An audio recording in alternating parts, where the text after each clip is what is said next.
Hello दोस्तों, अभी अभी हाल ही में एक नोटिफिकेशन आया है उत्तराखंड पब्लिक सर्विस कमीशन का, जिसमें अलग अलग ब्रांचेस के जूनियर इंजीनियर की भर्ती निकली है। तो चलिए आइए देखते हैं कि इस जूनियर इंजीनियर की भर्ती में क्या एलिजिबिलिटी क्राइटेरिया है, एज लिमिट क्या रहेगा और बाकी की सारी डिटेल्स।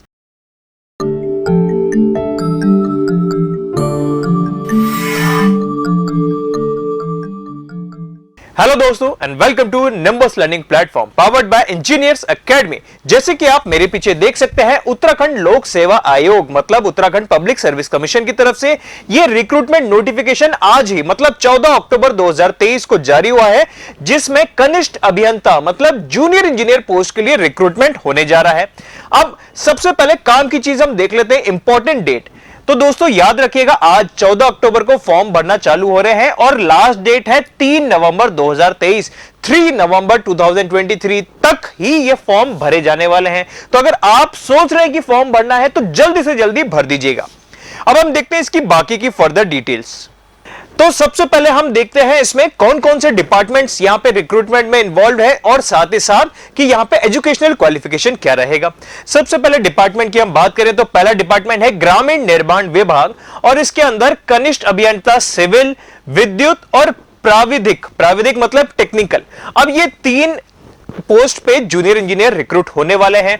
अब इनकी एजुकेशनल क्वालिफिकेशन की हम बात करें तो कनिष्ठ अभियंता सिविल में उत्तराखंड या उत्तर प्रदेश प्राविधिक परिषद द्वारा मान्यता प्राप्त किसी संस्था से सिविल इंजीनियरिंग में डिप्लोमा। मतलब अगर आप सिविल में अप्लाई करना चाहते हैं इस डिपार्टमेंट ग्रामीण निर्माण विभाग में, तो आपको उत्तराखंड या उत्तर प्रदेश में से किसी भी एक जगह से आपका डिप्लोमा किया हुआ होना चाहिए। अगर आप इलेक्ट्रिकल में कनिष्ठ अभियंता में अप्लाई करना चाहते हैं तो सेम चीज है, आपका इलेक्ट्रिकल में उत्तराखंड या उत्तर प्रदेश से आपका डिप्लोमा कंप्लीट होना चाहिए। और अगर आप कनिष्ठ अभियंता प्राविधिक में अप्लाई करना चाहते हैं तो उत्तराखंड और उत्तर प्रदेश में से किसी भी एक स्टेट में से सिविल इंजीनियरिंग में आपका डिप्लोमा होना चाहिए। ठीक है, अब देखिए दोस्तों, यहां पर है अनिवार्य शैक्षणिक अर्हता, मतलब ये तो है मैंडेटरी की ये तो होना ही चाहिए। और एक है प्रिफर्ड अधिमानी अर्हता, मतलब कि अगर इनमें से कोई एक चीज और होगी तो आपको ज्यादा प्रेफरेंस मिलेगी।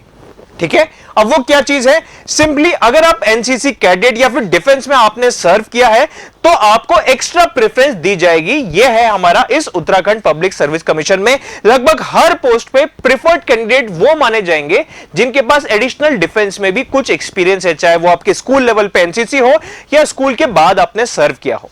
ओके, नेक्स्ट अगले डिपार्टमेंट की तरफ चलते हैं, सिंचाई विभाग।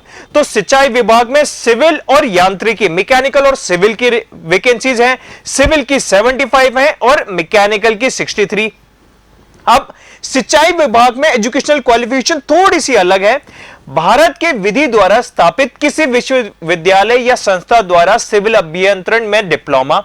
मतलब अगर आप सिंचाई विभाग में जेईएन सिविल में लगना चाहते हैं तो उत्तराखंड या यूपी मैंडेटरी नहीं है, इंडिया के किसी भी यूनिवर्सिटी या किसी भी एफिलिएटेड कॉलेज से आपका सिविल में डिप्लोमा होना चाहिए, या फिर उत्तराखंड के भी किसी भी एफिलिएटेड कॉलेज से आपका डिप्लोमा होगा तो भी काम चल जाएगा। मतलब यहां पे आप उत्तराखंड या आउटसाइड उत्तराखंड में से आपका डिप्लोमा सिविल में है तो आप सिंचाई विभाग सिविल में अप्लाई कर सकते हैं। और अगर आप मैकेनिकल में अप्लाई करना चाहते हैं तो सेम चीज उत्तराखंड या फिर इंडिया के बाकी किसी भी यूनिवर्सिटी या इंस्टीट्यूशन से एफिलिएटेड अगर आप डिप्लोमा करते हैं मैकेनिकल इंजीनियरिंग में तो आप सिंचाई विभाग कनिष्ठ अभियंता यांत्रिकी में अप्लाई कर सकते हैं। और इसमें भी प्रेफरेंस उन बच्चों को दी जाएगी जिनके पास ये डिप्लोमा के साथ अगर डिफेंस में थोड़ा सा एक्सपीरियंस है तो एनसीसी में हो या उसके बाद आपको एक्स्ट्रा प्रेफरेंस मिल जाएगी। नेक्स्ट लघु सिंचाई विभाग की बात करें तो उसमें सिविल, यांत्रिकी और कृषि एग्रीकल्चरल इन तीन डिपार्टमेंट्स पे रिक्रूटमेंट है। पहले हम सिविल की बात करें जिसमें 22 वैकेंसी है, तो यहां पे भी आपका डिप्लोमा होना चाहिए, 3 ईयर रेगुलर डिप्लोमा। और मैकेनिकल की बात करें 18 वैकेंसी है, 3 year regular diploma in mechanical. और एग्रीकल्चर की बात करें तो यहां पे भी 3 year regular diploma in agriculture engineering होनी चाहिए। एग्रीकल्चर की 6 वैकेंसी है, मैकेनिकल की 18 और सिविल की 12 लघु सिंचाई विभाग में। अगले डिपार्टमेंट की तरफ हम चलते हैं, पंचायती राज विभाग की बात करें तो यहां पे सिर्फ सिविल के जूनियर इंजीनियर चाहिए और यहां पे 41 टोटल वैकेंसीज है। अलग अलग कैटेगरी की भी आप देख सकते हैं, ये नोटिफिकेशन आपको ऑफिशियली यूकेपीएससी की वेबसाइट पे भी मिल जाएगा। अब इसके अंदर यहां पे भी आपको निम्नलिखित में से किसी संस्था से सिविल इंजीनियरिंग में डिप्लोमा होना चाहिए। अब अगर आप पंचायती राज विभाग में लगना चाहते हैं तो इनमें से ही किसी एक यूनिवर्सिटी से एफिलिएटेड इंस्टीट्यूशन से ही आपका सिविल में डिप्लोमा होना चाहिए। ठीक है, कौन कौन से institution? Roorkee university, Hewett engineering school Lucknow, या सिविल इंजीनियरिंग कॉलेज लखनऊ, या अलीगढ़ इंजीनियरिंग कॉलेज, या पूना इंजीनियरिंग कॉलेज, या उड़ीसा इंजीनियरिंग कॉलेज, या एमजी टेक्निकल इंस्टीट्यूट, या राज्य सरकार द्वारा मान्यता प्राप्त किसी अन्य संस्था या राज्य के प्राविधिक शिक्षा परिषद द्वारा आपका सिविल इंजीनियरिंग में डिप्लोमा। मतलब या तो आप उत्तराखंड के कॉलेज से डिप्लोमा पास आउट हो, या फिर ये जो नाम लिखे हुए इनमें से किसी भी एफिलिएटेड इंस्टीट्यूशन से आपका सिविल इंजीनियरिंग में डिप्लोमा हो, तो आप पंचायती राज विभाग के लिए भी अप्लाई कर सकते हो सिविल के लिए। ठीक है, और लास्ट पेयजल एवं स्वच्छता विभाग, जल संसाधन विभाग की हम बात करें तो यहां पर सिविल के लिए चाहिए 79 रिक्रूटमेंट के लिए 79 पोजीशंस हैं, और यहां पे भी शासन द्वारा मान्यता प्राप्त संस्था आपका 3 ईयर रेगुलर सिविल इंजीनियरिंग में डिप्लोमा होना चाहिए। और यहां पे भी जैसे कि बाकी सब में है कि यहां पे उन स्टूडेंट्स को ज्यादा प्रेफरेंस दी जाएगी जिनके पास एनसीसी के सर्टिफिकेट है या फिर उन्होंने डिफेंस में सर्व किया है। ठीक है, तो दोस्तों ये थे हमारे कुछ डिपार्टमेंट्स। अच्छा, पेयजल में सिविल के साथ साथ यहां पर कनिष्ठ अभियंता सिविल के अलावा यहां पे यांत्रिकी भी है, और उसमें भी हमारे पास 12 वैकेंसी है। यहां पे भी बिल्कुल सिमिलर पैटर्न रहेगा कि उत्तराखंड के किसी भी एफिलिएटेड इंस्टीट्यूशन से आपका 3 ईयर रेगुलर डिप्लोमा आपकी रेस्पेक्टिव डिसिप्लिन में होना चाहिए। एक डिपार्टमेंट और रह गया है, यहां पे 2 डिपार्टमेंट और। लोक निर्माण विभाग, लोक निर्माण विभाग की हम बात करें तो कनिष्ठ अभियंता प्राविधिक यांत्रिकी विद्युत, यह है यहां पे लोक निर्माण विभाग के रिक्रूटमेंट्स। अब इसमें भी बिल्कुल सेम है कि किसी मान्यता प्राप्त संस्था से पॉलिटेक्निक में सिविल इंजीनियरिंग में डिप्लोमा होना चाहिए, और आपकी रेस्पेक्टिव यांत्रिकी है तो मैकेनिकल में आपका डिप्लोमा होना चाहिए, और प्रेफरेंस उन्हीं बच्चों को दी जाएगी जिनके पास डिफेंस में सर्व करने का एक्सपीरियंस हो, चाहे एनसीसी लेवल पे हो या फिर आफ्टर आपके कॉलेज के बाद। ठीक है, नेक्स्ट ऊर्जा विभाग की बात करें तो यहां पर विद्युत अवर अभियंता, यह है पोजीशन। यहां पे 9 पोजीशन है, और सरकार द्वारा मान्यता प्राप्त इलेक्ट्रिकल इंजीनियरिंग में आपका डिप्लोमा हुआ तो ऊर्जा विभाग में आप अप्लाई कर सकते हैं। हाउसिंग बोर्ड या फिर आवास विभाग की बात करें तो यहां पे अवर अभियंता सिविल में चाहिए, और यहां पे भी राज्य सरकार या केंद्र सरकार से मान्यता प्राप्त किसी भी इंस्टीट्यूशन के पास आउट जो सिविल इंजीनियरिंग में डिप्लोमा कैंडिडेट्स हैं वो अप्लाई कर सकते हैं। और लास्ट डिपार्टमेंट रह गया कृषि एवं कृषक कल्याण विभाग। इसमें आपको कनिष्ठ अभियंता चाहिए, अधीनस्थ कृषि सेवा वर्ग 1 अभियंत्रण शाखा, 37 पोजीशन है इसमें, और यहां पर आपका इंडिया के किसी भी एफिलिएटेड इंस्टीट्यूशन से कृषि मतलब एग्रीकल्चर या सिविल या मैकेनिकल या इलेक्ट्रिकल में डिप्लोमा होगा तो आप अप्लाई कर सकते हैं। मतलब इस पोजीशन के लिए कोई भी एक डिप्लोमा चाहिए, चाहे सिविल, इलेक्ट्रिकल, एग्रीकल्चर या मैकेनिकल होगा तो भी। ठीक है, नेक्स्ट शहरी विकास विभाग की हम बात करें तो टोटल 32 पोजीशंस हैं अवर अभियंता सिविल इंजीनियरिंग के लिए। ठीक है, और इसमें भी आपको केंद्र या किसी भी स्टेट से एफिलिएटेड कॉलेज या इंस्टीट्यूशन से आपका डिप्लोमा होना चाहिए सिविल इंजीनियरिंग में। उत्तराखंड अक्षय ऊर्जा विकास अभियान उरेडा, इसकी अगर हम बात करें तो इसमें टोटल 10 जूनियर इंजीनियर की वैकेंसी है, और यहां पे भी किसी भी मान्यता प्राप्त सिविल, इलेक्ट्रिकल या मैकेनिकल इंजीनियरिंग में आपका 3 वर्षीय डिप्लोमा और 2 साल का एक्सपीरियंस होगा तो आप इसमें लग सकते हैं। समझ में? देखिए इसमें ही यहां पे एक्सपीरियंस की बात की गई है, इससे पहले किसी में भी एक्सपीरियंस या अनुभव की जरूरत नहीं थी। अब हम बात करें यहां पे power Transmission Corporation of Uttarakhand limited में, तो यहां पर टोटल 5 वैकेंसीज हैं अवर अभियंता की। अब यहां पे रिक्रूटमेंट में एजुकेशनल क्वालिफिकेशन बताई गई है कि यहां पे आपका सिविल इंजीनियरिंग में विधि द्वारा स्थापित state board of technical education, मतलब आपका उत्तराखंड का state board of technical education से सिविल इंजीनियरिंग में आपका डिप्लोमा यहां पर होना चाहिए, 3 year regular diploma. Next Uttarakhand Jal Vidyut Nigam limited, इसमें अवर अभियंता की इलेक्ट्रिकल और मैकेनिकल की वैकेंसीज हैं।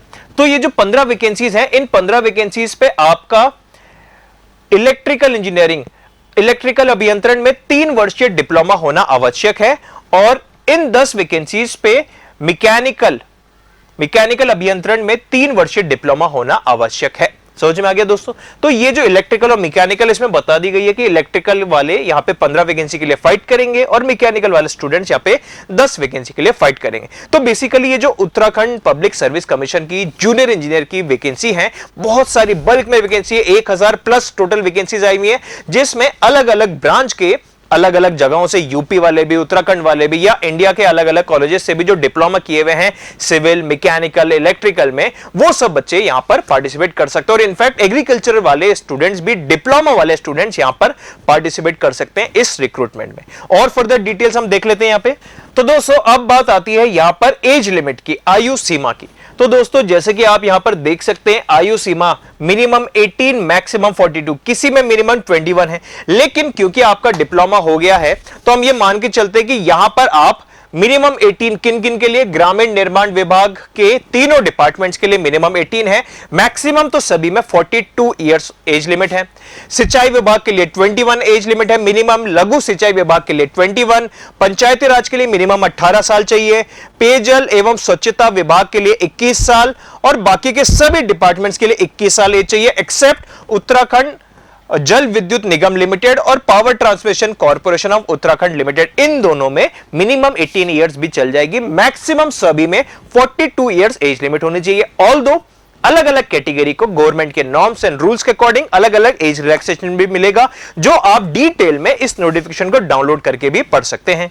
अब हम देखते हैं कि इसमें अप्लाई कैसे करना है। तो दोस्तों अप्लाई करने के लिए आपको उत्तराखंड पब्लिक सर्विस कमीशन की official website www.psc.uk.gov.in psc public service commission.uk Uttarakhand .gov.in इस वेबसाइट पे जाइएगा और वहां पे रिक्रूटमेंट टैब पे क्लिक कीजिएगा। जैसे आप रिक्रूटमेंट टैब पे क्लिक करेंगे आपको ऊपर ही ऊपर मिल जाएगा उत्तराखंड पब्लिक सर्विस कमीशन का ये कनिष्ठ अभियंता जूनियर इंजीनियर का अप्लाई नाउ और डिटेल नोटिफिकेशन का लिंक। आप पहले डिटेल नोटिफिकेशन को डाउनलोड करके सारी चीजें पढ़ लीजिएगा और फिर अप्लाई नाउ पे क्लिक करके आप रजिस्टर करें और उसकी वेबसाइट पे आप पूरा का पूरा फॉर्म भर सकते हैं विथ पेमेंट। बाकी की डिटेल्स की पेमेंट वगैरह कितनी है वो भी हम इस वीडियो में देख लेते हैं।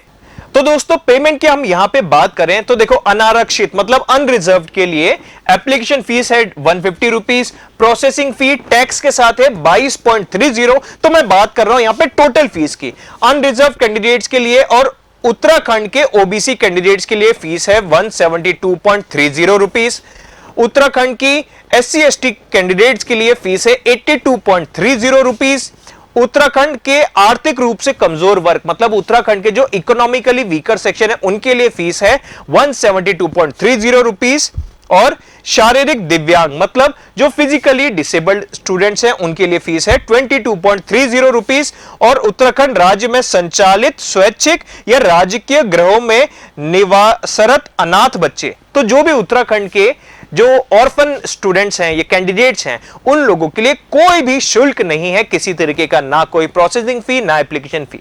ओके, तो दोस्तों ये थी एप्लीकेशन फीस के बारे में। और भी कुछ छोटे छोटे पॉइंट्स हैं उनको भी चलिए जल्दी से देख लेते हैं। नेक्स्ट, और ये काफी इंपॉर्टेंट चीज है कि ये जो इसका एग्जाम होने वाला है, इस एग्जाम के बारे में तो हमने बात ही नहीं की। तो दोस्तों एग्जाम के बारे में हम बात करें, सबसे पहले एग्जाम का सेंटर कहां कहां आएगा वो भी पहले से ही डिसाइडेड है। उत्तराखंड में इन 14 शहरों में ही आपका एग्जाम सेंटर आएगा अगर आप ये फॉर्म भरते हैं तो। कौन कौन से हैं वो? अल्मोड़ा, बागेश्वर, चंपावत, हल्द्वानी, खटीमा, रुद्रपुर, पिथौरागढ़, देहरादून, गोपेश्वर, हरिद्वार, नई टिहरी, रुद्रप्रयाग, श्रीनगर और उत्तरकाशी। केवल इन्हीं जगहों पे आपके सेंटर्स आने वाले हैं। तो ये याद रखिएगा, अगर आप फॉर्म भर रहे हैं, इसका एग्जाम देने, आपको इनमें से ही किसी सेंटर पे जाना होगा, यहीं पे आपके सेंटर्स आएंगे। अब हम बात करते हैं कि इसका एग्जाम का पैटर्न कैसे होगा। तो दोस्तों इसके एग्जाम में 2 पार्ट होंगे, एक नॉन टेक्निकल और एक टेक्निकल। अब नॉन टेक्निकल में यहां पे जीके वगैरह नहीं आने वाला, सिंपली सामान्य हिंदी और सामान्य अंग्रेजी मतलब जनरल हिंदी और जनरल इंग्लिश आएगा। ठीक है, जनरल हिंदी की बात करें तो 100 क्वेश्चन होंगे जनरल हिंदी के, हर क्वेश्चन 1-1 मार्क्स का होगा, तो मतलब 100 मार्क्स का हो गया जनरल हिंदी, जिसको अटेम्प्ट करने के लिए हमारे पास 2 घंटे मिलेंगे। और बिल्कुल उसी तरीके से जनरल इंग्लिश के क्वेश्चंस होंगे, 100 क्वेश्चन होंगे, हर क्वेश्चन 1 मार्क्स का, तो 100 मार्क्स का जनरल इंग्लिश को भी अटेम्प्ट करने के लिए हमारे पास 2 घंटे होंगे। यह तो हुआ पार्ट 1 या पार्ट ए हमारे पेपर का। अब पार्ट बी की बात करें तो यहां पे हमारी रेस्पेक्टिव अलग अलग ब्रांचेस के टेक्निकल क्वेश्चंस होंगे और यहां पे टोटल 180 क्वेश्चन आने वाले हैं और ऐसे 2 पेपर होंगे। मतलब अगर आप सिविल के हैं तो 180 मार्क्स का पेपर 1, 180 मार्क्स का पेपर 2। अगर आप मैकेनिकल के हैं तो 180 के पेपर 1, 180 का पेपर 2 और बिल्कुल उसी तरीके से इलेक्ट्रिकल, मैकेनिकल, सिविल या एग्रीकल्चर, आपकी जो भी ब्रांच है, आपकी ब्रांच के इस पेपर 2 में 2 पेपर से पेपर 1 और पेपर 2, पेपर 1 और पेपर 2 दोनों में ही 180 क्वेश्चन रहेंगे। हर एक क्वेश्चन 2 मार्क्स का रहेगा।